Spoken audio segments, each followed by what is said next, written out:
हाय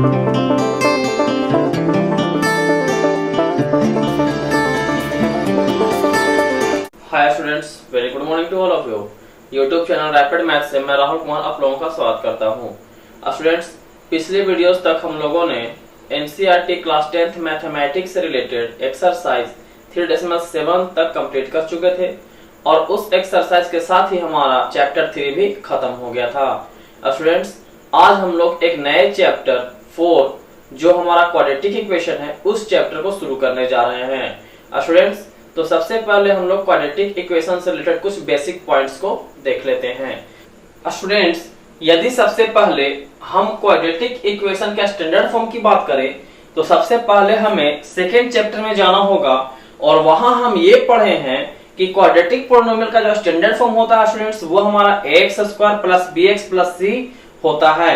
और यहाँ पर a b c जो थे वो हमारे क्या थे, वो हमारे रियल नंबर थे और a का वैल्यू कभी भी 0 के बराबर नहीं होता था। डेट मीन्स अगर हम बात करें standard form of a quadratic polynomial, quadratic polynomial का स्टैंडर्ड फॉर्म की अगर बात करते हैं स्टूडेंट्स तो ये हमारा होता है ax² plus bx plus c, ये होता है। वेयर क्या होता था students, where a b and c are real numbers and a जो होता है वो कभी भी 0 के बराबर नहीं होता है। ये तुम्हारा क्वाड्रेटिक पॉलिनोमियल का स्टैंडर्ड फॉर्म हो गया। लेकिन यदि हम क्वाड्रेटिक पॉलिनोमियल के जगह क्वाड्रेटिक इक्वेशन का स्टैंडर्ड फॉर्म लिखना चाहें तो हम लिख सकते हैं standard form of a quadratic equation, और ये जो हो जाएगा स्टूडेंट्स वो क्या हो जाएगा, ax² plus bx plus c that is equal to 0। और यहां भी सेम कंडीशन रहा होगा where a b and c are real numbers and a is not is equal to 0। That means हम कह सकते हैं कि जो हमारा क्वाड्रेटिक पॉलिनोमियल होता था इसी पॉलिनोमियल को अगर हम इक्वेशन के फॉर्म में लिख देते हैं तो ये जो वैल्यू होता है वो हमारा क्वाड्रेटिक इक्वेशन का स्टैंडर्ड फॉर्म बन जाता है। अब स्टूडेंट्स, अगर हम थोड़ा सा रिकॉल और कर ले तो हम किसी भी क्वाड्रेटिक पॉलिनोमियल का किसी पॉइंट पर वैल्यू निकालना होता था तो कैसे निकालते थे।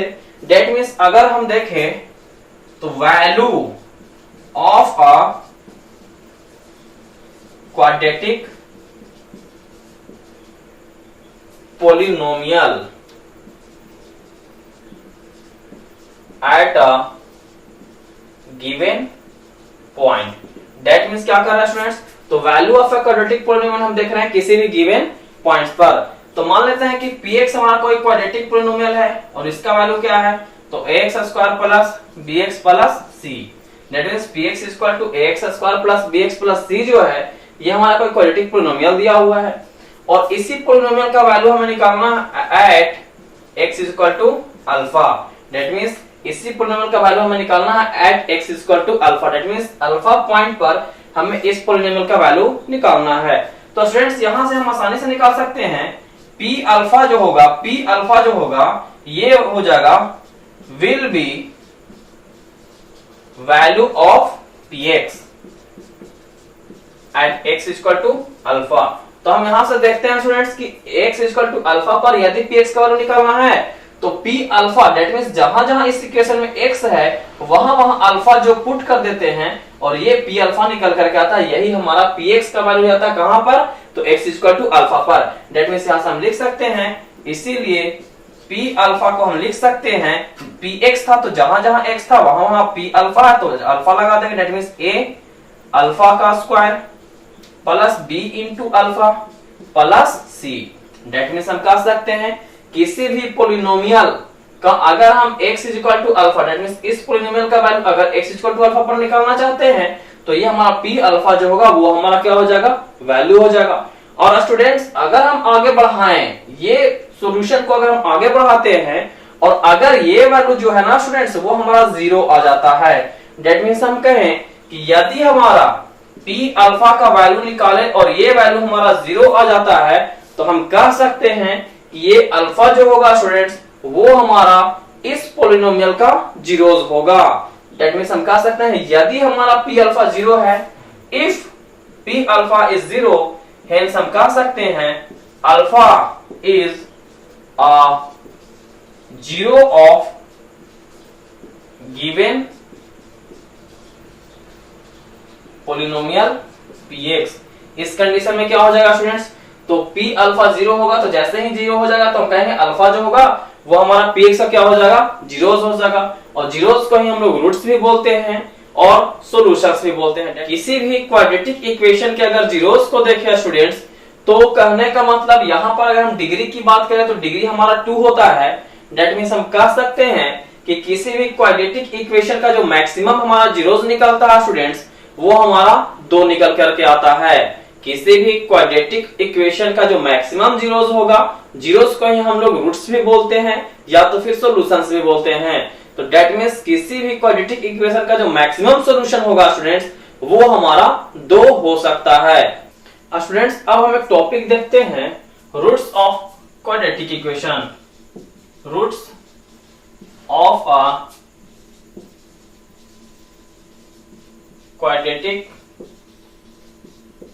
इक्वेशन। दैट मीन्स किसी भी क्वाड्रेटिक इक्वेशन का हम रूट्स कैसे निकालते हैं। तो स्टूडेंट्स हम आसान शब्दों में ये समझ लें कि कोई भी हमारा क्वाड्रेटिक इक्वेशन दिया हुआ हो, मान लेते हैं हमारा क्वाड्रेटिक इक्वेशन है px equal to ax square plus bx plus c that is equal to 0। तो ये जो हमारा क्वाड्रेटिक इक्वेशन दिया हुआ है स्टूडेंट्स, ये जो हमारा क्वाड्रेटिक इक्वेशन दिया हुआ है इसे सोल्व करना ही हमारा रूट्स फाइंड आउट करना कहलाता है। दैट मीन्स इस इक्वेशन को जो हम सोल्व करेंगे और सोल्व करने का जो प्रोसेस होगा उसी प्रोसेस को हम बोलते हैं किसी भी क्वाड्रेटिक इक्वेशन का रूट्स निकालना। और रूट्स को हम और भी टर्म में देखें तो रूट्स को ही हम लोग बोलते हैं जीरोस या तो फिर इसे हम सॉल्यूशंस भी बोलते हैं। दैट मीन्स कहने का मतलब यह हुआ कि किसी भी क्वाड्रेटिक इक्वेशन का रूट्स निकालना हो या तो कहें जीरोस निकालना हो या तो फिर सॉल्यूशंस निकालना हो तो इसके लिए हम क्या करेंगे स्टूडेंट्स, तो जो भी क्वाड्रेटिक इक्वेशन हमारा दिया हुआ होगा इसे हम सोल्व कर लेंगे और सोल्व कर लेंगे तो हमारा क्या हो जाएगा, उसका रूट्स निकल जाएगा। और स्टूडेंट्स अभी हम थोड़ा देर पहले देखे हैं कि क्वाड्रेटिक इक्वेशन जो होता है इसका जो मैक्सिमम जीरोस कहें या तो मैक्सिमम रूट्स कहें या तो फिर मैक्सिमम सॉल्यूशंस कहें वो हमारा कितना हो सकता है। तो चूंकि इसका डिग्री 2 होता है तो इसका मैक्सिमम रूट्स जो होंगे वो हमारे 2 हो सकते हैं। स्टूडेंट्स यदि हम बात करें इस क्वाड्रेटिक इक्वेशन के रूट्स निकालने की प्रोसेस की तो हम उसे 3 प्रोसेस से निकाल सकते हैं।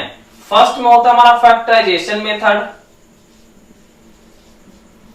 फैक्टराइजेशन मेथड इसमें जनरली हमें क्या करना होता है स्टूडेंट्स, तो सबसे पहले जो भी ये दिया हुआ है क्वाड्रेटिक पॉलिनोमियल इसके LHS टर्म को फैक्टराइज कर दिया जाता है। और अगर हम देखें तो ये डिग्री 2 है तो ये 2 टर्म में हमारा फैक्टराइज होगा और दोनों टर्म को हम बराबर 0 के पुट करके आसानी से 2 जीरोस हम निकाल लेते हैं। अब सेकंड मेथड की देखें तो सेकंड मेथड जो होता है वो हमारा क्या होता है, कंप्लीटिंग द स्क्वायर। स्टूडेंट्स जो थर्ड मेथड होता है ये हमारा क्या होता है, तो डिस्क्रिमिनांट मेथड। डिस्क्रिमिनांट मेथड इसी मेथड को हम लोग श्रीधारा चार्ज मेथड भी बोलते हैं। श्रीधारा चार्ज, श्री चार्ज मेथड। दैट मीन्स जो डिस्क्रिमिनांट मेथड होता है स्टूडेंट्स उसी को हम लोग श्रीधारा चार्ज मेथड भी बोलते हैं। स्टूडेंट्स इस मेथड से हम कैसे किसी भी क्वाड्रेटिक इक्वेशंस का जीरोस निकालते हैं उस प्रोसेस को देखते हैं। स्टूडेंट्स अब हम डिस्क्रिमिनांट मेथड को देखते हैं। डिस्क्रिमिनांट मेथड। डिस्क्रिमिनांट मेथड देखने से पहले सबसे पहले हम मान लेते हैं कि px is equal to that means ax square plus bx plus c equal to 0। ये हमारा कोई क्वाड्रेटिक इक्वेशन दिया हुआ था जहां पर क्या हो जाएगा students, A B and C are real numbers, और क्या हो जाएगा, ए का वैल्यू कभी भी 0 के बराबर नहीं होगा। तो यहां से हम डी का वैल्यू निकालेंगे, डिस्क्रिमिनेंट मींस डी का वैल्यू निकालेंगे, और डी का वैल्यू निकालने के लिए फॉर्मूला होता है students B square minus 4ac, that means यहां से बी स्क्वायर माइनस 4ac, इस वैल्यू को यूज करते हुए हम डिस्क्रिमिनेंट का वैल्यू निकालेंगे। तो डिस्क्रिमिनेंट का यहाँ पर वैल्यू निकालेंगे स्टूडेंट्स, तो यहां से डी का 3 केस आता है। फर्स्ट केस में डी जो होता है वो 0 के बराबर होता है, सेकंड केस में डी जो होता है वो हमारा 0 से बड़ा होता है, और थर्ड केस में देखें तो डी जो होता है वो हमारा 0 से छोटा हो जाता है। दैट मींस अगर हम इस केस में देखते हैं स्टूडेंट्स, तो ये हमारा 0 जो होगा ये ना ही तो पॉजिटिव होगा ना ही तो नेगेटिव होगा। सेकंड केस में देखते हैं स्टूडेंट्स, तो ये डी जो है वो 0 से बड़ा, दैट मींस यहाँ पर पॉजिटिव हमें मिल रहा है, और ये केस में हमें क्या मिल रहा है, नेगेटिव मिल रहा है। तो स्टूडेंट्स सबसे पहले हम इस केस की बात करते हैं। जैसे ही डी का वैल्यू नेगेटिव हो जाएगा, तो 10th स्टैंडर्ड की बात करें तो यहां पर हमें इस मेथड को नहीं पढ़ना है। दैट मींस यहां पर क्या होता है स्टूडेंट्स, यहां पर हम डायरेक्ट कह दें कि इस केस में क्या हो जाएगा, तो no real solution exist. That means इस सिचुएशन में हमारा नो रियल सॉल्यूशन होगा, दैट मींस इसका जो को होगा कोई भी रियल सॉल्यूशन नहीं होगा। अगर हमारा डी जो है वो 0 से बड़ा है, दैट मींस हमारा क्या है, पॉजिटिव है, तो इस केस में क्या होता है स्टूडेंट्स, तो लिखेंगे 2 डिस्टिंक्ट सॉल्यूशन एग्जिस्ट। कहने का मतलब इस केस में क्या हो जाएगा स्टूडेंट्स, तो दो अलग अलग सॉल्यूशन होगा। दैट मींस यहां से जो x का वैल्यू निकलेगा वो हमारे 2 निकलेंगे, और दोनों जो होंगे वो अलग अलग होंगे। अगर फर्स्ट केस की बात करते हैं, d जब 0 के बराबर होगा तो उस केस में क्या होगा, तो यहां पर लिखेंगे स्टूडेंट्स 2 इक्वल सॉल्यूशंस एग्जिस्ट। कहने का मतलब इस केस में क्या होगा स्टूडेंट्स, तो 2 इक्वल सॉल्यूशन, दैट मींस यहां से जो x के वैल्यू निकलेंगे स्टूडेंट्स वो हमारा 2 होगा। तो कहने का मतलब ये 2 केस में हमारा x का वैल्यू निकाल रहा है। तो x का वैल्यू निकालने के लिए हम फॉर्मूला क्या अप्लाई करेंगे स्टूडेंट्स, उस फॉर्मूला को देखते हैं। तो यहां से अगर देखें स्टूडेंट्स, तो x के लिए ये दैट मींस सबसे पहले तो ये क्वाड्रेटिक इक्वेशन दिया हुआ रहेगा, तो डिस्क्रिमिनेंट मेथड से सोल्व करने के लिए सबसे पहले हम d का वैल्यू निकालेंगे, और d का वैल्यू हमें 3 केस में मिलेगा। तो अगर हम फर्स्ट केस में देखें तो ये कंडीशन, सेकंड केस में ये कंडीशन, और थर्ड केस के लिए हमें अभी नहीं पढ़ना है। तो अगर इन 2 केसों की बात करें तो अब यहां से डिस्क्रिमिनेंट का वैल्यू तो निकाल चुके, ये हमारा चाहे तो 0 आया होगा या तो फिर पॉजिटिव आया होगा। तो अब हम x का वैल्यू कैसे निकालेंगे, तो स्टूडेंट्स x का वैल्यू निकालने के लिए हमें एक फॉर्मूला पढ़ना होता है, वो होता है माइनस में b plus minus under root D upon 2a। तो यहां से देखिए स्टूडेंट्स, यहां से देखें तो x का जो वैल्यू हो जाता है वो हमारा minus b plus minus root D upon 2a होता है। अगर फर्स्ट केस की बात करते हैं, फर्स्ट केस क्या है स्टूडेंट्स, जब हमारा d जो है वो 0 के बराबर है, d जो है वो 0 के बराबर है, तो d जैसे ही 0 के बराबर हो जाएगा स्टूडेंट्स, तो हम यहां पर देख पाते हैं कि x का जो वैल्यू होगा वो माइनस में b plus minus root D, root means कितना 0 अपॉन में कितना 2a। तो यहां से देख पाएंगे स्टूडेंट्स ये plus minus root D, that means ये जैसे ही 0 हुआ तो हमारा ये टर्म जो होता है स्टूडेंट्स ये हमारा खत्म हो जाता है, हमारा सिर्फ टर्म जो बचा हुआ रहता है वो बच जाता है माइनस बी अपॉन 2a। कहने का मतलब कि फर्स्ट केस में अगर हमारा d का वैल्यू 0 आ जाता है तो यहां से x का जो वैल्यू होगा वो हमारा माइनस बी अपॉन 2a होगा, और ये दोनों वैल्यू 2 वैल्यू आएंगे और दोनों इतना के ही बराबर आएंगे। अगर हम सेकंड केस की बात करते हैं स्टूडेंट्स, सेकंड केस और ये केस क्या रहा होगा, तो इस केस में हमारा जो रहा होगा d का वैल्यू वो हमारा 0 से बड़ा रहा होगा, दैट मींस हमारा d का वैल्यू क्या रहा होगा, पॉजिटिव रहा होगा। तो यहां से भी x निकालने का फॉर्मूला यही होगा students, minus b plus minus root d, तो minus b plus minus root D upon 2a, ये हमारा x का वैल्यू रहा होगा।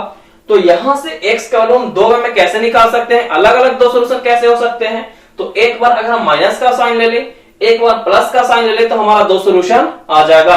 अब मान लेते हैं कि x का जो 2 सॉल्यूशन आ रहा है, पहला सॉल्यूशन अल्फा है और दूसरा सॉल्यूशन बीटा है, तो दैट मींस हम कह सकते हैं अल्फा का जो वैल्यू लिख सकते हैं वो क्या लिख सकते हैं स्टूडेंट्स, तो माइनस बी प्लस में रूट डी अपॉन 2a, और दूसरा वैल्यू जो बीटा होगा इसको हम लिख सकते हैं -b माइनस में √d upon 2a।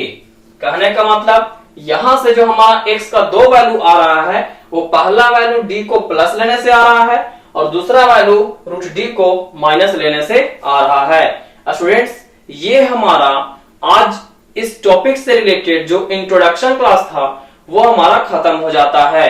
Students, next video में हम एक्सरसाइज को शुरू करेंगे और बारी बारी से सारे एक्सरसाइज को खत्म करेंगे। स्टूडेंट्स, यदि यह सेशन आपको अच्छा लगा हो तो चैनल को लाइक, शेयर और सब्सक्राइब कीजिएगा। Thank you.